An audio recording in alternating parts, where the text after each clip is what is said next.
Hello, what's up? Welcome to another episode of The Wannabe Entrepreneur, the podcast about what's really like to bootstrap a company. My name is Tiago. I am an indie hacker or indie maker, and I have bootstrapped my own company. It's called Podsqueeze. I've done it with a co-founder. His name is João. And by the way, today is his birthday, so happy birthday, João. I even gave him the day off, right? Because I'm such a great co-founder. Yeah, it's now 4:30 a.m. It's quite late, and is the day before, I guess, what I would consider my break for Christmas. I still have a lot of things to buy, and tomorrow is Friday, and then there's Saturday and Sunday is Christmas. And I'm just wrapping up things. There's so much to do. I'm just wrapping it up, instead of being wrapping Christmas gifts. I'm wrapping up, I don't know, tasks, a lot of tasks. Man, entrepreneurship is hard. It's really hard.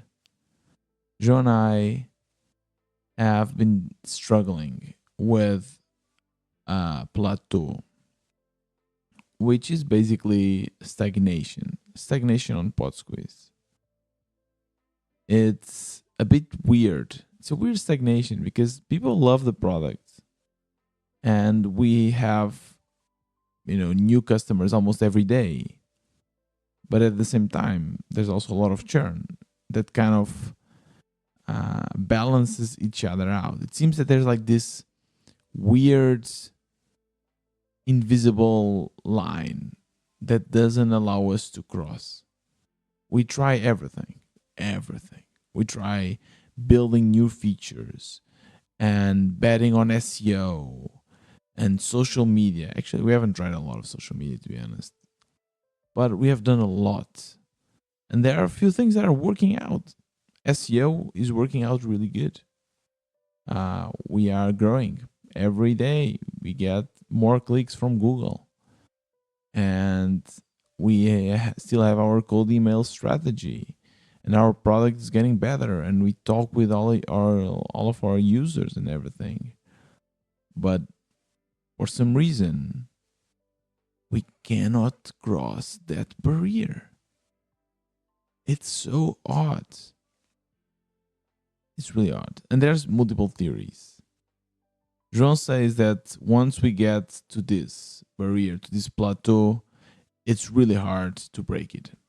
In his entrepreneurship life, he had multiple businesses that reached this level, and he was never able to find a solution to cross this plateau. To be honest myself, I've never even reached this far. So it's a first for me. In one hand, it feels hard to believe that we already reached a plateau, that we reached the maximum of our capacity. Because, we are two smart guys, and the company is not even 1 year old. Why? I think there's probably a lot to grow. So, one thing that I try to do is to talk. I try to talk with a lot of other entrepreneurs, people with more experience. And first of all, I started realizing that what we have here is something really amazing. Even though it might not look like at first glance now because we are too close to it and there's a lot of frustration. A lot of people say that what we have achieved is amazing. We have achieved 150 ARR with really good profitability margins, higher than 70%, which apparently is not common. And once we start comparing our numbers, like our churn that we think it's too high, actually across a lot of other AI tools, it's normal, around 10%. So recently I had a chat. I had a chat with an entrepreneur, a seasoned entrepreneur, an investor here in Portugal. And he invests in small companies. He doesn't care about the VC, big unicorn companies. He cares about the little guy with one idea. He wants to help them. So I thought, okay, that's kind of us, right? We are bootstrapped. Let's have a chat. Let's just network. And these kind of chats, they might seem a little bit weird because there's no goal, right? I didn't want to sell Podsqueeze. I didn't want to ask for money.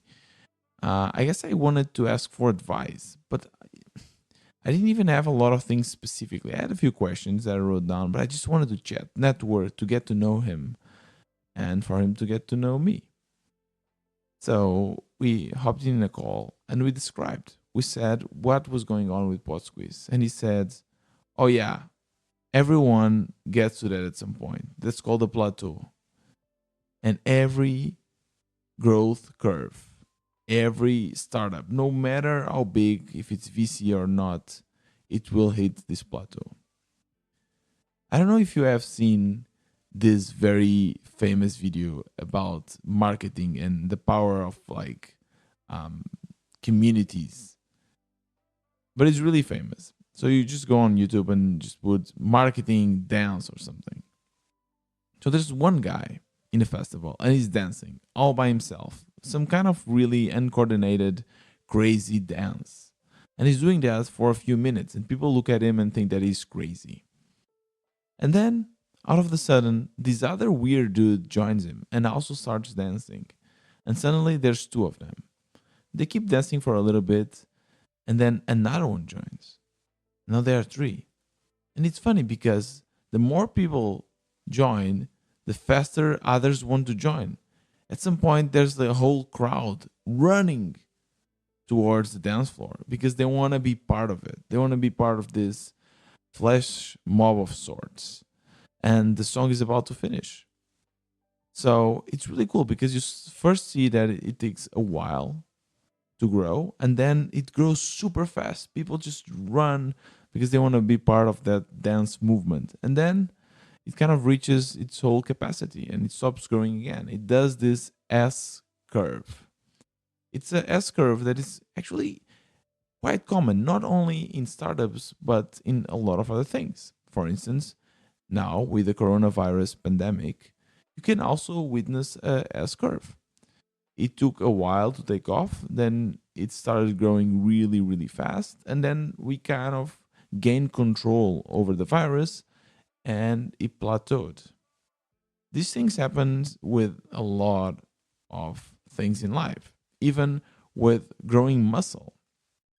When you're bodybuilding, for instance, at first it's hard, then you are able to grow a lot of muscle really fast, and then you reach your limit. It seems that it's some kind of law that controls life. And what this investor told me is that there is the the kind of bell of product adaptation. So you have that normal Gaussian curve, right? I guess you know the bell looks like a bell. And at first you have your innovators. These are the the users that are willing to basically try your product even if it's full of bugs. They will basically investigate everything and stay in line with you until you fix them. They have infinite patience. And we definitely met a lot of those, especially in the beginning, because we had so many bugs, but people were so curious and they really wanted to try our tool. So they would stay in line with us for a long time until we fixed it. After the innovators come the early adopters. Early adopters are the ones that are eager to test new technology. Yeah, they want to solve their problem, that's for sure, but they don't care if it's not fully fixed, or if there are a few bugs, or if there's a struggle to use the product. They will do it. And then there's a gap. There's a gap between the early adopters and the mainstreamers, or the early majority. Yeah, this gap, sometimes people can just simply not cross it. And a lot of startups die there. You just reach the plateau in your early adopters, and you never take to the early mainstream, the early majority. And by the way, if we continue, then you have the late majority, And then you have the laggers, which are the ones that they really don't want to use your product, but because everyone else, the industry is using it, they need to. Now, the way you market, the way you do marketing changes. It really changes for each one of these groups. The innovators is kind of easy. You just go on forums like Reddit, or you go on Product Hunt or something like this. And yeah, they will just adopt it. They will use it. If it's a good product and if it's solving their problem somehow, they will use it. Then the early adopters are kind of a similar strategy. You might need to convince them a little bit, but it's a similar strategy. You can use techniques like the ones we used, like cold emailing or I guess SEO. We noticed that cold emailing for us, for Podsqueeze, worked really well. We just had to send an email and say, hey, here's Podsqueeze, this is what it does. Are you interested? And most of them would say yes. But now it's not working. It's not working anymore. We reached this plateau, and we believe, based on this conversation with this investor, that it's because we are dangerously close to the gap between the early adopters and the early majority. Oh boy, it's not a great place to be because it feels really frustrating, especially being a bootstrapped company. How can we have the momentum to do the jump? So, continuing with the strategy of marketing, the way you actually do marketing and target this early majority is more about word of mouth. You need these early innovators, these early adopters. You need them a lot. They will need to speak about your product like it's theirs. They need to be passionate about it. They need to really, really wear the t-shirt and basically speak and shout to the world about it. That's the only way. Because the big difference, I assume, is that the number of times someone needs, or your user or potential user needs to listen about your product until they start actually using it. Innovators, they only need once, let's say. Early adopters, they need it twice. But early majority maybe needs 5 times. So you need to find ways. Need to find ways so that that early majority person will listen to you 5 times. And of course, they will need to listen from their friends. They will need to listen from social media and maybe from, I don't know, a cold email. You need to mix everything together. That works really well when you have a lot of money because you can just use money to solve the problem. You can do ads, you can invest in influencers, but we don't have a lot of money. That's not how we do it. We are a bootstrapped company. So we have reached this point where we just don't know what to do. How are we going to get everyone speaking about Podsqueeze? Sure, there are a few strategies, and as bootstrappers, we try to find the growth hacks, the ways that will kind of lead us to success without spending a lot of money. One is SEO, something that we have been really investing, and it's growing, as I told you. The other one is YouTube, because this YouTube is kind of SEO for videos. So we started to create some videos about Podsqueeze, about the features, about what we deliver, and we're trying to see if it works. But that's it. We have no other ideas. Sure, we can try to go viral, right? I think that's something that would work for us as bootstrappers. If we are able to go viral with a few videos, maybe that will be enough. That momentum will be enough to jump the cliff to the early majority. But how can we control that? Virality. Yeah, I think that's it. It's really hard. It's really hard to get. And I don't think Joe and I are great people for that. I mean, I am more extrovert. Joe is not. But still, I'm not very good with like doing videos and doing this crazy stuff that will get people's attention. It's not my style. So one way is to try to hire someone to help us doing that. But yeah, that might cost a lot of money. Or I don't know. We just need to be creative.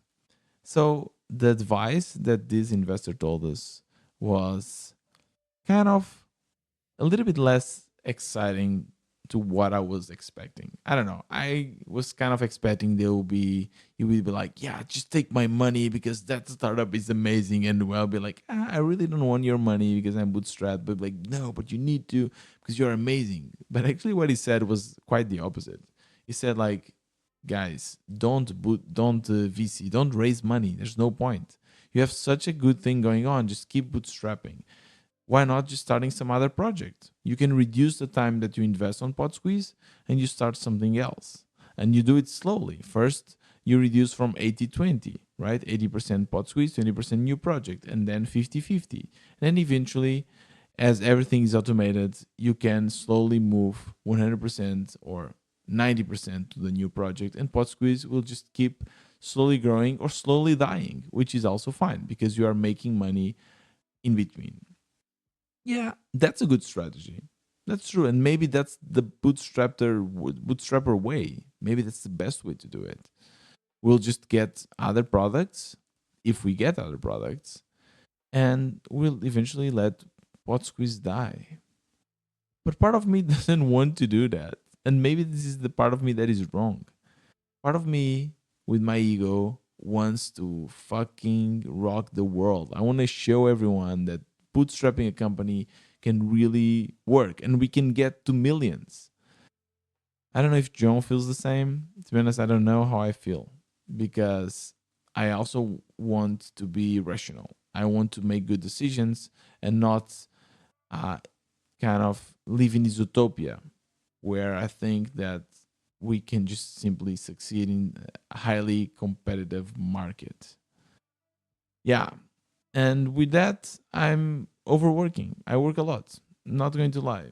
Because I love it, because I want to jump this gap, because the results are not showing. So I keep working. And that's something that also frustrates me because I don't want to work so much. I want to also relax and do other things in my life. Yeah. That's kind of how we are finishing the year, isn't it? But it was a good year. It was a really good year. Next week, I'll still do another episode, right? The last episode of 2023. And I think in general, it was really positive, right? But yeah, it's a bit weird to finish such a great year in a not so positive note. In the other hand, I have money now. Not a lot, but enough, and that's really good. I can pay my bills. I am a true entrepreneur. Does it mean that I will change the wannabe entrepreneur name? No, no, because there's so much to learn. Yes, there's so much to learn as being an entrepreneur and growing as an entrepreneur as a person. Oh man, it is just starting. It's completely just starting. So yeah, I just wanna wish you a Merry Christmas and just be with your family, enjoy it, eat some nice food, and maybe try to stop to think about entrepreneurship for a little bit. I know it's hard, but sometimes you just need to disconnect. This was another wannabe entrepreneur. See you next time, and Merry Christmas.